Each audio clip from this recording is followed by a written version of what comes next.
Albert આઇન્સ્ટાઈનને આપણે દુનિયાનો smart વ્યક્તિ કહીએ છીએ, ખરું ને? પણ તમને ખબર છે, એક સમયે એનો પાર્ટનર એક ઇન્ડિયન સાયન્ટિસ્ટ હતો. આ ઇન્ડિયન સાયન્ટિસ્ટ કે જેને આજના મોડર્ન ક્વોન્ટમ સાયન્સનો પાયો નાખ્યો, જેના માટે બોલાય છે the architecture of quantum statistics. પોતાના જીવનની અંદર એ સમય દરમિયાન એટલું બધું ગજબનું રિસર્ચ કરેલું કે એ સમયના વૈજ્ઞાનિકોને વિચારતા મૂકી દે. પોતે 4 વાર નોબેલ પ્રાઇઝ માટે નોમિનેટ થયેલા, પણ પોતાના જીવનમાં ક્યારેય નોબેલ પ્રાઇઝને જીતી ન શક્યા. પણ વર્ષ 2013માં જ્યારે પીટર હિગ્સ ગોડ પાર્ટિકલ વિશે વાત સમજાવે છે, ત્યારે એમનું નામ ફરીથી ચમકે છે, જેને આપણે આજની તારીખમાં બોલીએ છીએ હિગ્સ બોઝોન પાર્ટિકલ. અને એ ઇન્ડિયન સાયન્ટિસ્ટ એટલે મિસ્ટર સત્યેન્દ્રનાથ બોઝ. મિત્રો, તમે આવા કેટલા ઇન્ડિયન સાયન્ટિસ્ટને ઓળખો છો? પ્લીઝ જરૂરથી કમેન્ટ કરો. મિત્રો, આજના સમયમાં આપણે આવા ઘણા બધા ભારતને યોગદાન દેવાવાળા, ભારતને મહાન બનાવવાવાળા ઇન્ડિયન સાયન્ટિસ્ટને ભૂલી ગયા છીએ. ચાલો યાદ કરીએ the real story of mister Satyendranath Bose. આ સત્યેન્દ્રનાથ બોઝ કોણ છે? આ એ વ્યક્તિ છે જેણે ફિઝિક્સના નિયમોને જડમૂળમાંથી બદલી નાખ્યા, જેનો જન્મ 1894માં કોલકાતાના એક નાનકડા અમથા શહેરમાં થયેલો. હવે તમે વિચારો કે કોલકાતાના એક નાનકડા અમથા શહેરમાં થયેલો વ્યક્તિ, જન્મેલો વ્યક્તિ, એ ભણીને કેટલું ભણે, કેટલી તૈયારી કરે અને ક્યાં સુધી પહોંચે? જેના ઈરાદા બુલંદ હોય, એ દુનિયાના છેડે ભલે જન્મ્યો હોય, પણ એના લક્ષ્ય સુધી જરૂરથી પહોંચે. એનું ઉદાહરણ એટલે આ સત્યેન્દ્રનાથ બોઝ. સત્યેન્દ્રનાથ બોઝ જ્યારે નાના હતા ત્યારે એ મેથ્સના દાખલા એક્ઝામમાં ગણી રહ્યા હતા. જ્યારે સપ્લિમેન્ટરી ચેક થઈને આવી એટલે એના મેથ્સના ટીચરે એને માર્ક્સ આપતા 100માંથી 110 માર્ક આપ્યા. એટલે પેપર 100 માર્કનું હતું, પણ એને માર્ક આપ્યા 110. અને પીઠ ઉપર હાથ ફેરવતા શાબાશી આપતા કીધું કે મેં તને 110 માર્ક શું કામ આપ્યા ખબર છે? કે તે જે ગણિતના દાખલા છે ને, મેં જે રીતે શીખવાડ્યા હતા એના કરતાં પણ સરળ અને અલગ રીતથી ગણ્યા, એટલા માટે 110 માર્ક્સ છે. 1909માં આગળ અભ્યાસ કરવા માટે એ પ્રેસિડેન્સી કોલેજમાં જાય છે, જ્યાં તેમને પીસી રે અને જેસી બોઝ જેવા મહાનાયક મળે છે. એમની મેન્ટરશિપ નીચે આ વ્યક્તિ તૈયાર થાય છે. ત્યાં એમને એમના બેચમેટ મળે છે મેઘનાથ શાહ. એમની સાથે મળીને એને ફિઝિક્સ અને મેથ્સમાં એવી થિયરીઓ સોલ્વ કરી જે આગલા 100 વર્ષની અંદર કોઈ એમનો રેકોર્ડ ન તોડી શક્યા. હજી વધારે ફિઝિક્સ અને સાયન્સને સમજવા માટે એમણે એ સમય દરમિયાન આવતી જર્મન જર્નલ ની અંદર પબ્લિશ થતા પેપર ને સમજવા માટે પોતે જર્મન શીખ્યા. આલ્બર્ટ આઇન્સ્ટાઈનની થિયરી ઓફ રિલેટિવિટી જે જર્મનની અંદર લખાયેલી હતી, એનું ઇંગ્લિશ પણ આપણા ઇન્ડિયન સાયન્ટિસ્ટ બોઝ એમણે જ અનુવાદન કર્યું. પોતાની લાઈફમાં રિયલ ટર્નિંગ પોઈન્ટ ત્યારે આવે છે જ્યારે 1924ની અંદર ઢાકા યુનિવર્સિટીની અંદર પ્લાન્ક્સ લો ભણાવે છે.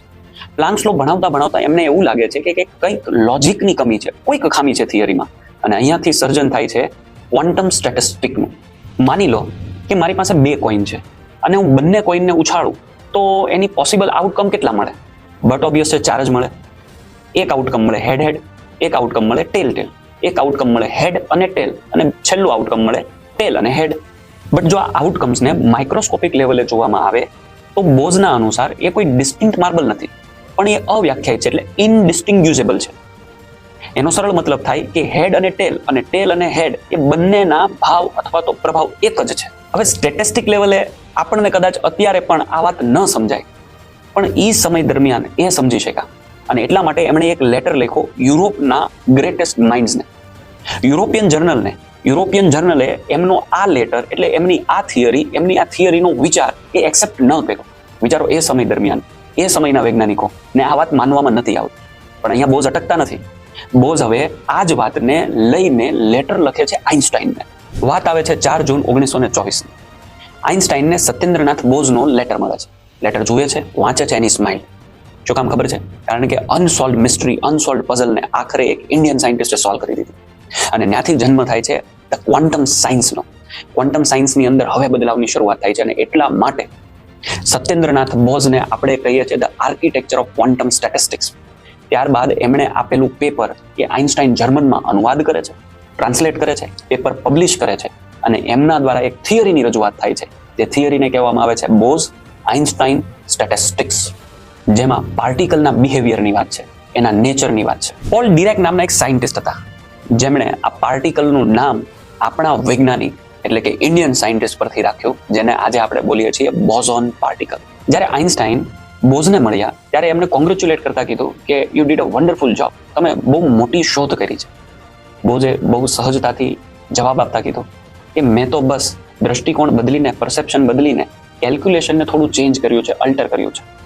તમે વિચારો કે આ વ્યક્તિ કે જેને ક્વોન્ટમ સાયન્સના રૂલ્સને જડમૂળમાંથી બદલી નાખ્યા, એ વ્યક્તિ આટલી સહજ વાત કઈ રીતે કરી શકે? અને આટલી વાત કર્યા પછી પણ ફરીથી સાયન્સને નવા દ્રષ્ટિકોણથી જોવાનું ચાલુ રાખો. આપણે કંઈક નાનકડું અમથું કામ કર્યું હોય તો પણ આપણે એને 5, 10, 15 દિવસ સુધી, વર્ષ દિવસ સુધી ગાતા હોઈએ છીએ. આપણે પણ લાઈફની અંદર આગળ વધવું જોઈએ કે હું એક અચીવમેન્ટ તો આવી ગઈ, વોટ નેક્સ્ટ? હજી ત્રીજી અચીવમેન્ટ કઈ, હજી ચોથી અચીવમેન્ટ કઈ? એસ્ટ્રોનોટ જ્યારે ઇન્ટરનેશનલ સ્પેસ સ્ટેશનની અંદર એક પાર્ટિકલનું નવું સ્વરૂપ જોઈ રહ્યા હતા, બનાવી રહ્યા હતા, અને એમણે જ્યારે આ નવું સ્વરૂપ પ્રાપ્ત કર્યું ત્યારે એને નામ આપવામાં આવ્યું બોઝ-આઇન્સ્ટાઇન કન્ડેન્સ સ્ટેટ.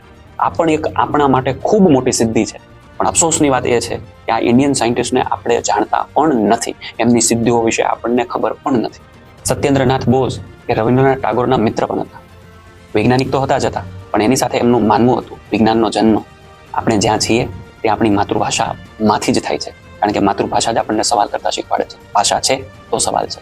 અને એમણે એવું કીધું કે જો દેશને આગળ આવવું હશે તો વિજ્ઞાનને માતૃભાષામાં ફરજિયાત શીખવવું પડશે, બાળકો સુધી પહોંચાડવું પડશે. અને એટલા માટે એમણે શરૂઆત કરી હતી કોલકાતાની અંદર બાંગિયા વિજ્ઞાન પરિષદની. મિત્રો, આ વાત મારે તમને અત્યારે કેમ કહેવી છે એનું એકમાત્ર સિમ્પલ લોજિક છે. જીનિયસ કોઈ જન્મતું નથી, કોઈ વ્યક્તિ બાળક જન્મથી જીનિયસ નથી હોતો. એમણે કરેલી અથાગ મહેનત, એમના પ્રયત્ન, દુનિયાને જોવાનો અલગ નજરિયો, એ અમને જીનિયસ બનાવે છે. આ વિડીયો તમે ક્યાંય પણથી જોતા હોય, તમે ગુજરાતના કોઈ પણ છેડે બેઠા હોય કે વિશ્વના કોઈ પણ ખૂણે બેઠા હોય, બસ જરૂરત છે ફોકસની. બસ આ ફોકસ લઈને આવો, તૈયારી કરો, ખૂબ જ્ઞાન ભરો, ખૂબ મહેનત કરો.